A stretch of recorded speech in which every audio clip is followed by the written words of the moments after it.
Count Corlia. I'm very pleased that this issue has finally been discussed formally in the Dáil, and I welcome the report. I would also welcome the Minister's response. I would also like to take this opportunity to give credit to the families affected by pyrite contamination and the Pyrite Action Group. Many of you are here today and took time off to come here. And they have spearheaded this campaign and have fought their corner with dignity and unswerving dedication. All they seek is a home they can feel secure in. A very small thing to ask for, which is unfortunately for many a tall order in this state. A home is an essential part of living in dignity, not simply a roof over your head, but a place where we can go and feel secure, safe and comfortable. It should be a very basic right which the state provides for. For many decades, though, it was the concerted aim of the state to maximise home ownership, regardless of the suitability to the populace. It was made desirable to own a home, even if you could not afford it. In fact, you were a fool if you did not want to buy your own home. Mortgages were handed out with little care for the details. People were told credit was cheap, would stay cheap, and if you don't have it now, pay it off later. In the last decade, due to the massive availability of credit for everyone who wanted it, builders and developers were never out of work. Houses, apartment blocks and other buildings, commercial and civil, were thrown up, in many cases literally. This was all done in a system of few checks and few balances. Legislation and resourcing for inspections of these kind of works were wholly inadequate. Self-regulation was what was expected by the same Fianna Fáil government that brought us Anglo. Of course, when competition is high and the jobs are backing up, self-regulation becomes a word for no regulation. Opportunistic developers, builders, quarry owners and concrete wholesalers thought to themselves, why regulate ourselves at our own expense? Why go by the standards of other more respectable people in the market when we can undercut them or simply raise our profit margin with no consequences? But of course, in all cases where under-regulation meets greed, there were very real consequences. But the people who faced them were those who, in utmost good faith, bought their homes on these estates, thrown up by people who didn't give the slightest damn about the quality of their work, who paid no mind to the fact that they were building family homes which people would buy and pay for with their hard-earned savings. The bottom line was everything to these people, and so it was too for the government of the day. It would seem, according to Fianna Fáil, regulation is just another word for lost profits. There remains no mandatory testing of quarries for heat potential. This has been a long drawn-out process. A lot of investigation has been done, and the report produced is of a high quality. But we needed no report to tell us that quarries should be tested for a substance which could cause a house's foundation to expand and the damage that would do to the entire structure. We have houses tearing apart from the inside around North Dublin and out part Meath and out on that side of Dublin because of the very simple but unforgivable failures to regulate.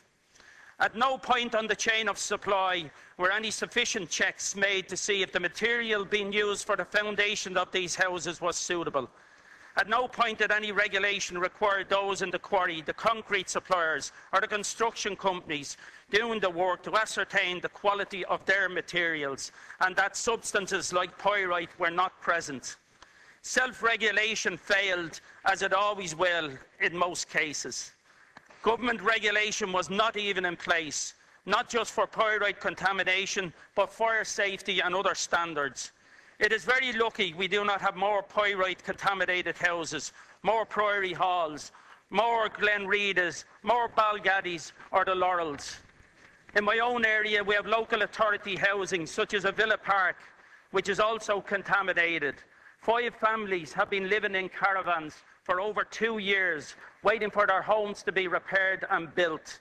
And because these are travellers, families that are living in this estate, I wonder, is that why they've been left there in appalling conditions? Over 10,000 homes were identified in the report, but there are many more, including local authority housing, like in the case of a Villa Park.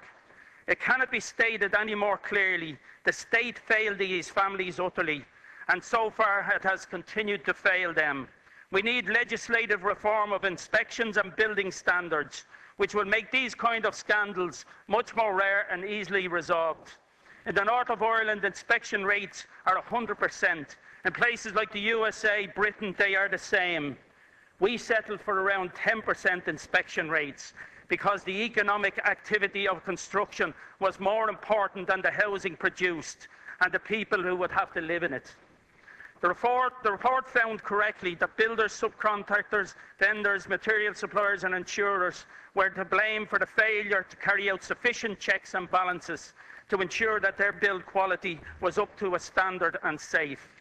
The report does not, however, state what is obvious, that the state and its laws were completely deficient, that they bore a responsibility and a duty of care to the people affected by pyrite, and they must step up to the plate, not just in facilitating a result, but making a meaningful effort to help the families affected at present and in the future, while ensuring that building practices like those that caused the pyrite problem will never be allowed again.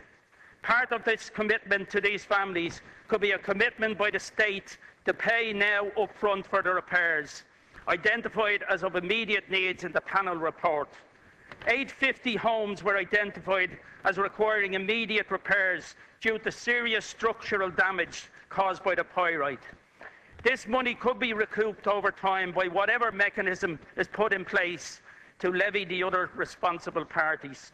A special mention must be given to Homebond, who denied their duty to their customers and gave two fingers to the Oireachtas on a number of occasions over the last year and a half. How they can be let continue to trade after their behaviour is beyond me. But the most shocking thing is the appointment of Homebond's Customer Service Manager to the Building Regulations Advisory Board by this government. Homebond could learn a lot about customer service and maybe share some of the profits that they recently announced. It is also essential that part of the state's commitment to resolution of this issue is to see that a fund is put in place to deal with any future repairs which become unavoidable. Some of the homes which are not identified as needing immediate attention are at risk of developing problems into the future. These people cannot be allowed to lie in a limbo of having to develop their pyrite problems too late for the support we demand for those who need it right now. A comprehensive and systematic notification, testing and remediation scheme should be put in place at no cost to those who require it. Of course, it must be mentioned that thousands of people still work in these industries and in companies which do operate on a sufficient level of self-regulation and have no part in the supply chain or construction which led to the pyrite scandal. We must act in a way which does not put these businesses who did not act negligently out of operation due to the acts of others, who in cases maybe undercut them by using substandard practices. The Pyrite Action Group have circulated a number of things they believe are needed to get the resolution process right. I would be inclined to agree with them. These include the immediate removal of defective infill from all homes found to be at risk of pyritic heave and sulphate attack. That remedial works are carried out systematically in blocks. The independent and professional coordination of remedial works. Independent structural recertification, full compliance with the building regulations, and a new credible structural warranty.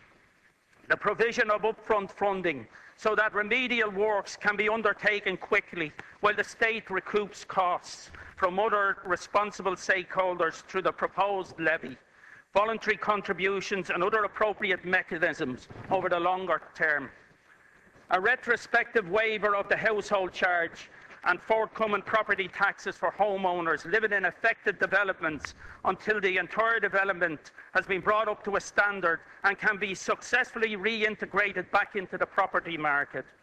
All the TDs in this style have seen these requests. All the ministers have received them, and you, Minister, have received them as well. I think we would be hard-pressed to disagree with them, and the onus is on ourselves now to hold the resolution process to account and strive to have these requests honoured. The state, at the very least, owes these people that. I would like to go back to the issue of those living in local authority housings who have been affected by pyrite, which is not mentioned in this report. We still have no idea how many there are out there, but I know there are at least 300 in my own constituency. Due to the shortage of local authority housing, these people are also in limbo, forced to seek temporary accommodation or to live in homes unsuitable and possibly dangerous. Local government funding is needed to address this, not only in homes, but community centres, schools and other facilities, which we've all seen.